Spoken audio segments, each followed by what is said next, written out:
Oula, ambiance. Salut à tous, j'espère que vous allez bien. Aujourd'hui, nous partons pour un voyage sans retour dans l'espace. Là où personne ne vous entendra crier. Tu es sûr de vouloir faire ça? Bah ouais, vas-y, chaud. Alors, Alien Romulus, m'en parle?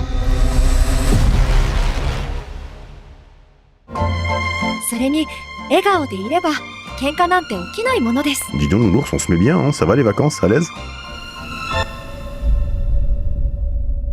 Vous voulez pénétrer dans un vaisseau pour voler des équipements réglementés? C'est notre seule chance de partir. Voilà, le postulat de départ est posé. 6 jeunes décident de braquer un vaisseau abandonné pour aller, on ne sait pas encore où, mais il semble que ce soit assez important pour prendre des risques que visiblement ils ne mesurent pas encore. Bienvenue dans la station spatiale Romulus. Ah oui, c'est gentil, mais non merci, ça va. Merci. Ceux qui ont vu les 6 actes précédents savent bien que tout cela ne va pas exactement se passer comme prévu. J'adore quand un plan se déroule sans agon. Ah oui, mais non, là, en l'occurrence, je pense que l'ambiance va passablement se dégrader. Enfin, je me comprends.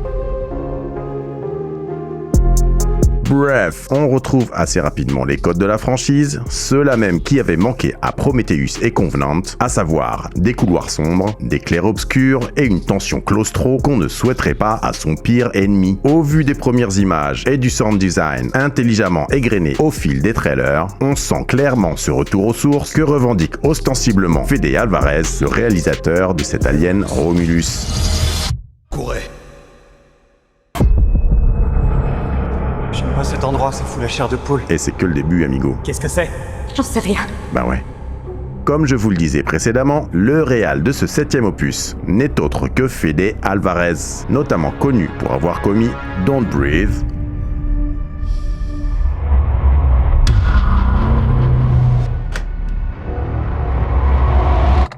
Qui est là? Calmos, le vieux. Ok.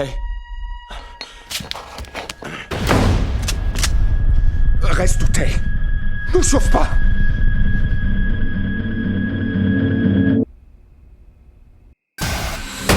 et le nouvel Evil Dead. Here's what she said to me. Ouvre-moi la porte. T'as pas l'air bien du tout, maman. Un gros câlin de ta part arrangera tout, ma chérie. Il a confié la sublime lumière de ses nouvelles péripéties à Galo Olivares, qui a notamment officié en tant que chef-op sur la version horrifique d'Hansel et Gretel. Galo manie à la perfection ce clair-obscur, si fascinant et reconnaissable des premiers épisodes de la franchise. Une référence aux frères romains qui se déchirèrent pour la survie et le pouvoir. Quel signe faut-il y voir pour la progression des arcs narratifs des protagonistes? Une lutte intestine au moins aussi importante dans la narration que celle à laquelle ils vont devoir se livrer contre la bête.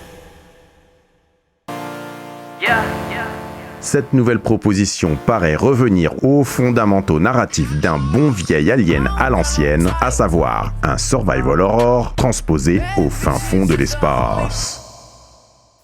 À l'instar des très décriés Prometheus et Covenant, qui malgré une volonté assumée du premier réalisateur de faire la lumière sur les origines de l'alien, s'était drastiquement éloigné du concept même de la créature, Alien Romulus, tout en apportant du sang neuf. Get away from her, you bitch! Ah oui, il fallait un peu dépoussiérer la franchise. Paraît vouloir revenir aux fondamentaux tout en renouvelant les codes du genre. Il prend le risque de mettre en scène de jeunes comédiens pour camper les personnages de cette nouvelle saga.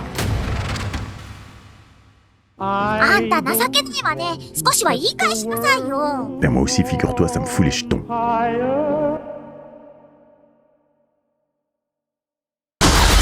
Les facehuggers qui jusqu'à présent étaient relégués au rôle relativement mineur de la bébête qui vous saute au visage, qui pond dans votre estomac et qui meurt, ont désormais acquis le statut de monstre à part entière. D'ailleurs, l'affiche est axée dans ce sens. Il semblerait que Fede, oui je l'appelle Fede, ait mis davantage l'accent sur le processus de gestation de ces si attachantes petites bébêtes.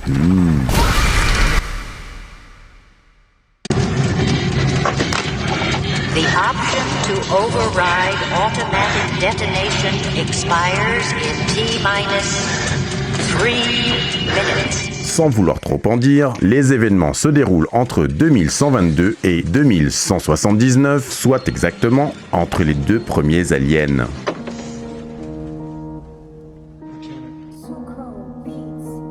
Ce qui n'est pas sans conséquence sur les multiples questionnements concernant entre autres ce qui semble être un incubateur de facehugger. Y'a un truc dans l'eau. Ah bah voilà. Comment ça, un truc dans l'eau? Je sais pas, y'a un truc dans l'eau. Ah non mais là je vous avais prévenu.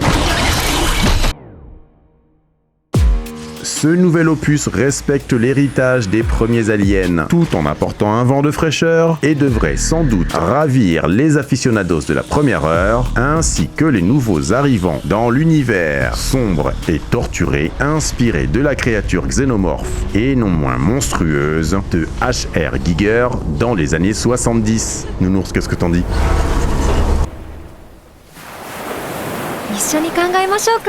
Moi aussi.